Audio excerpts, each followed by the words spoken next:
Désolé, mais la Switch 2 est décevante. Surtout comme console familiale. J'installe ma Switch et ma Pro Controller, mais impossible d'ouvrir la console avec. Je veux connecter la petite manette de Julia, mais ça fonctionne pas. J'ouvre Mario Kart World et oui, c'est plus beau, mais c'est une grosse télé. Pas tant que ça. Je veux faire du free roam, la grande nouveauté, pour qu'on puisse se promener en famille.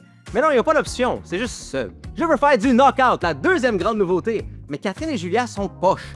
Et quand ils sont éliminés, ils ont rien à faire sur leurs écrans pendant que moi je joue encore. OK, faisons des courses normales. Ça feel vraiment pas fluide parce que c'est encore 30 images secondes à la place de 60 quand c'est en split avec plus que 2 joueurs. Et on arrête après 2 minutes parce que Catherine est d'Inde, ben les mouvements rapides saccadés, ça marche pas avec eux.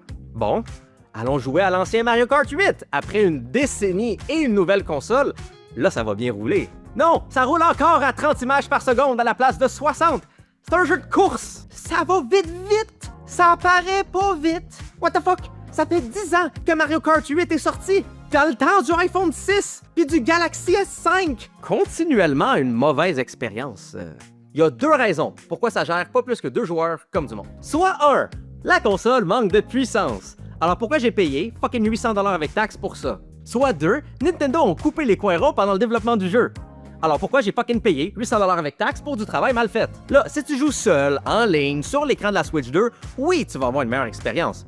Mais pour toi, hein, t'as des bien meilleures options où ça te coûtera pas 100$ par jeu. Ils ont oublié l'aspect familial, qui était là où Nintendo avait un avantage par-dessus les autres. Parce que je dois acheter des nouvelles manettes, c'est pas tant plus beau sur une télé. Pour le jeu le plus important, tous les nouveaux modes soquent ou fonctionnent pas en famille. Et le jeu roule aussi mal que l'ancien qui date de v'là une décennie. Pour 800$, 130$ pour des nouveaux jeux, plein de jeux de Switch 1 qui roulent encore mal, ou pire, qui nécessitent des mises à jour payantes quand t'as déjà le jeu. Quand laisse Nintendo, vous étiez une compagnie horrible, mais au moins vous aviez des bons produits familiaux. Là, ça chie votre affaire. Si j'avais l'option, je retournerais définitivement à la console. Là, vous avez le droit d'avoir une bonne expérience, mais ça change rien de mon expérience et ça sert à rien de défendre la multinationale milliardaire qui charge plus cher de pas faire mieux. Et non, j'ai pas peur de dire ces choses-là par peur que Nintendo m'envoie plus de petits colis gratis. C'est déjà le cas à cause de mon honnêteté et le fait que je respecte pas leurs conditions ridicules. J'ai plus de détails dans la description en bas, mais dites-moi c'est quoi votre expérience ou désintérêt de la Switch 2.